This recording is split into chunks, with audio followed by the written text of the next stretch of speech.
Hey, it's me, Sean. And Chris. And we today are going to be building a desktop computer using some components that we bought off the internet.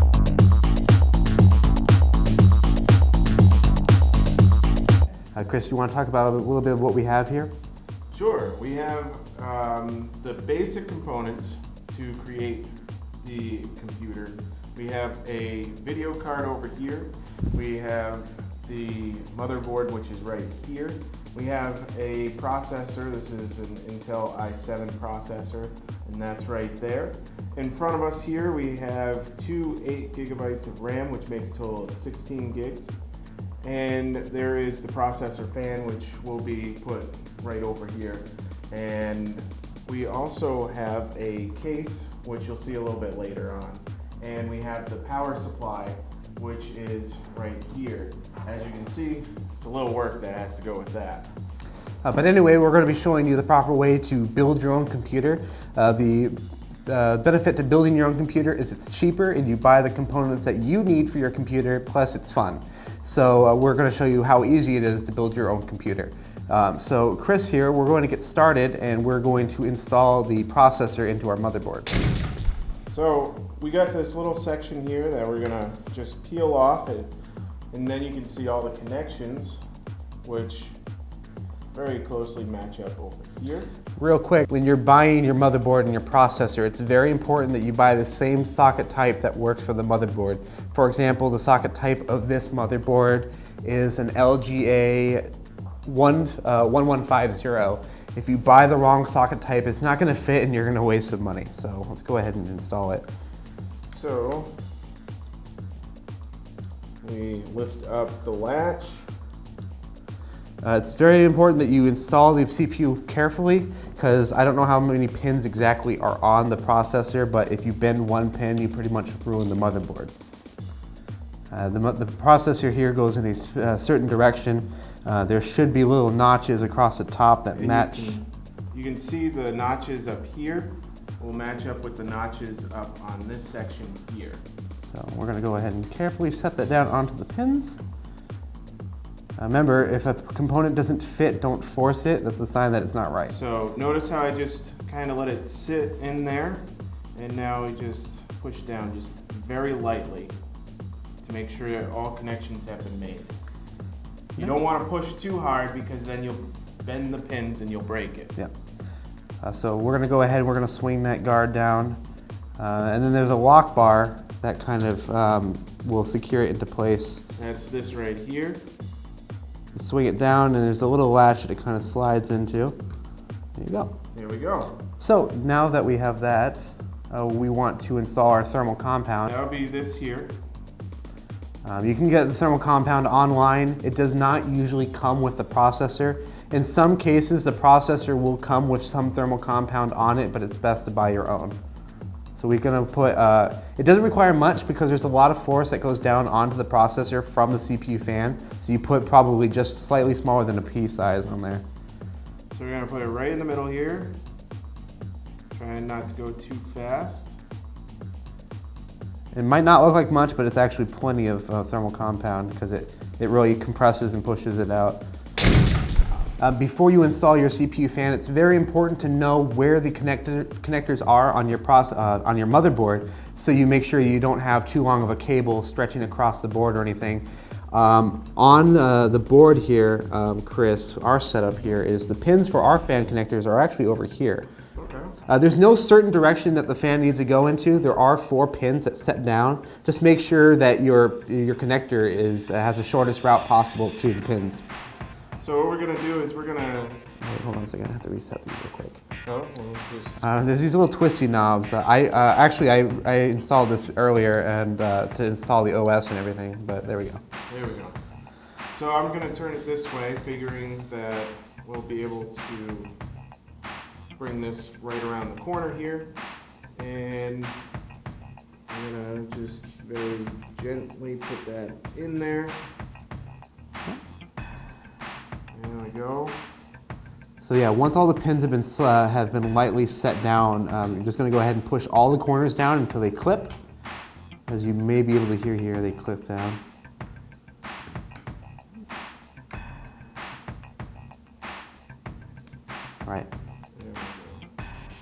All right, a great way to check to make sure that they have all been clipped in is if we just tilt it back, we look at the underside, we can see that all of these little clips here are coming through completely.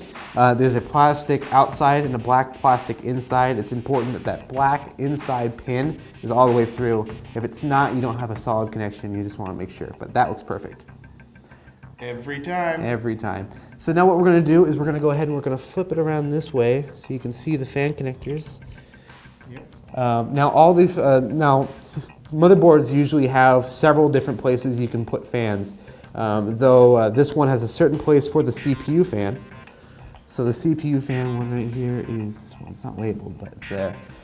If it's not labeled on your motherboard, just check your manual and usually it will say where the CPU fan is. Just want to make sure I put it in the right direction here. You'll see that there are guides on the side. And if I can get that in there. There we go. All right, great. And we pop it right down. Congratulations, step one is complete, installing the processor, which usually is, I wouldn't say the hardest part, but usually the most delicate part. Yep. So now we're going to move on to installing our RAM. So I'm watching for down here, there's a little divot, and I see that the little section that's cut out in there, and we'll put it in this back one first. There are two guides on either side. And just put it until it clicks, and then make sure you secure it by this section here. While Chris is installing the other stick of RAM, I just want to also mention that it's just like the CPU, it's important that you buy a RAM that's the right socket type for your motherboard. For our motherboard here, this RAM is it's a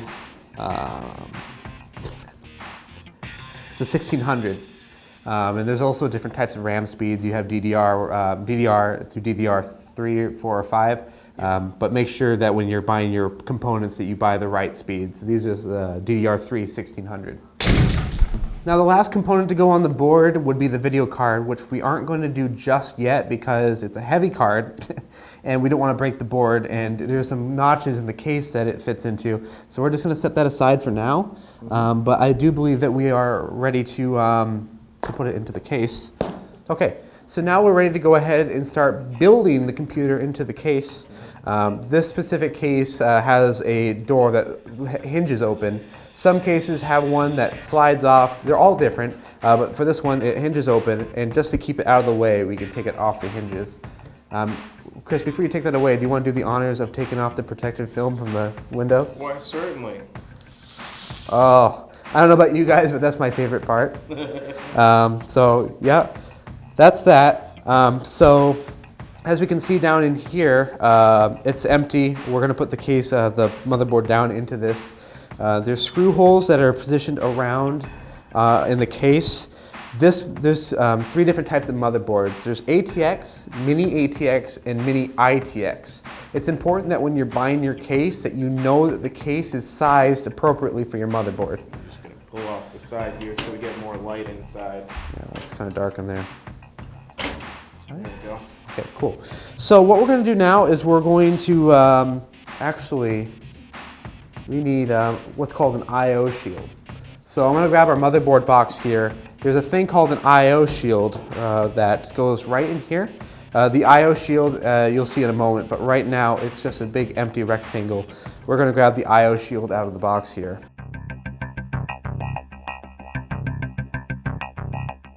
All right, so this is the I/O shield right here. What this basically does is it's sized for all the different ports on the motherboard so that they all fit in here. And you can see those right here. So as you can see right here, they all correspond with the ports. That way it's a little bit cleaner. See how they all match up? So what we're going to do is we're going to look and we're going to see the motherboard goes down into the case like that. So we want this to line up. So we're just going to bring this down here.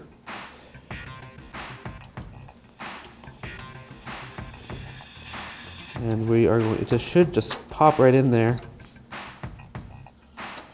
Oh, there's a cable in the way.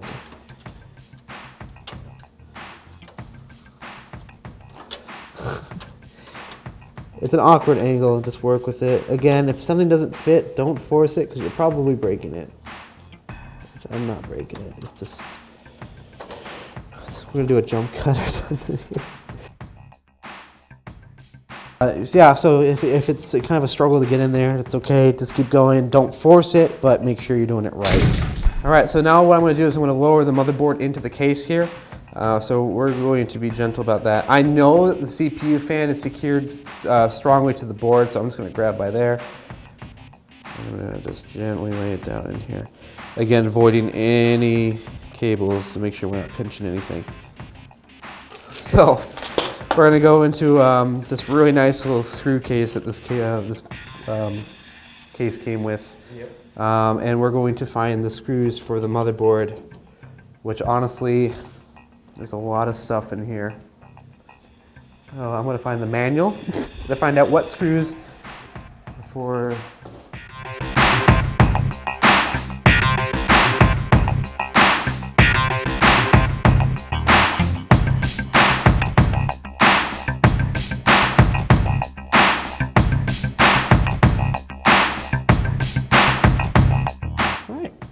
Coolio. All right, so our board is now fully secured down into the case. So what we're going to do now is we're going to install the power supply.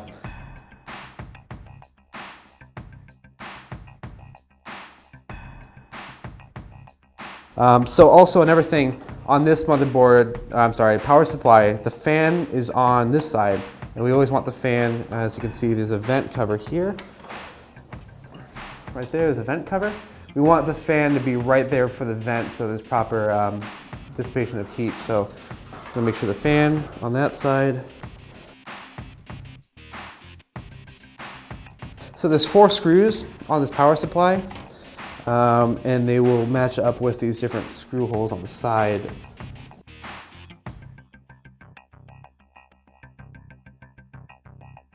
When you're building the computer, sometimes you need the help of a friend.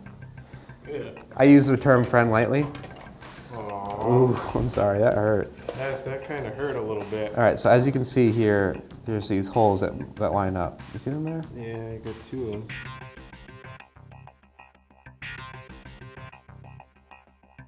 Now you know. Oh, that's another thing. This is a 650 watt power supply. It's important that you're buying the right power supply for the amount of needs of your computer. If you're running a computer for whatever reason, 2 video cards with SLI, if you don't know what that means, don't worry about it, it's not that important. But if you're really requiring a lot of power out of your computer, it's important you get one that's powerful enough to do what you need. So I'll flip this around to show you guys what's going on here. So this power supply is kind of annoying. I'm not going to mention brands, but as you can see, there's a ton of cables coming out the back of this. The annoying thing about that is I'm not going to be using all these, but now I have them lingering around. I'm not going to cut them obviously, but I'm going to have to zip tie them and hide them in the back.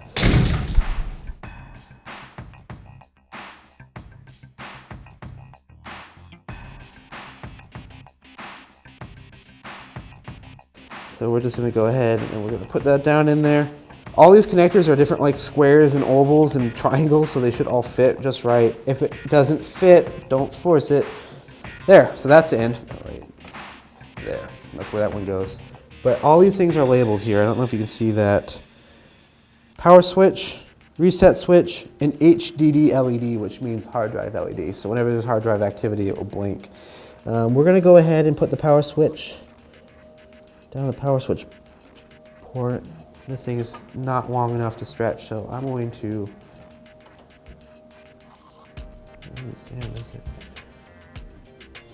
flip this up real quick. And all these pins have a power and a positive and a negative, so you want to make sure they go in the right spot. So now with those plugged in, the buttons on our board on our case will work.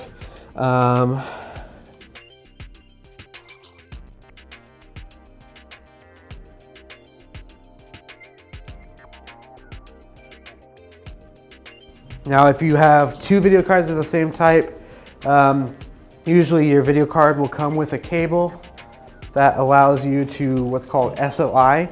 SLI is when 2 video cards of the same exact model work together as one video card.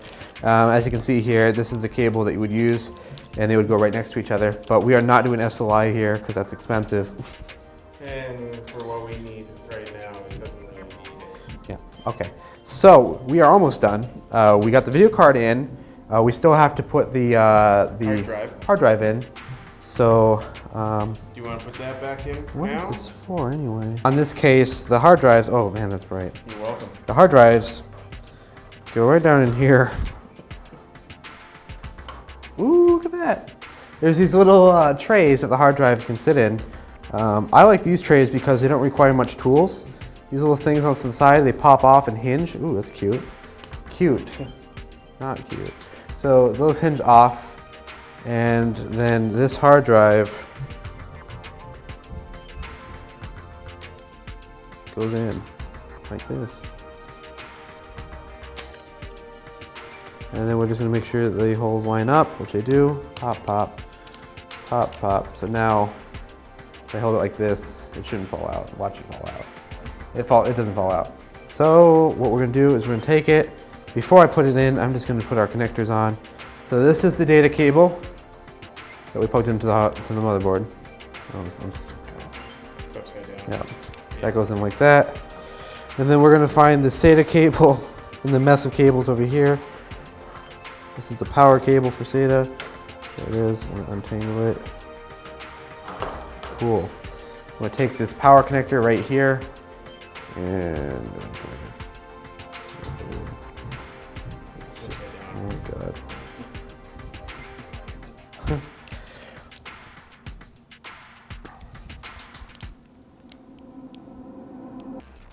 Remember not to push too hard, otherwise you can break the pins. Yeah, so there we go. That's in. So power, data. We're now gonna. Now this has a slide in order to put it in, and some of them you have to actually physically screw it into it. But in this case, it has this great slide that will lock it into place.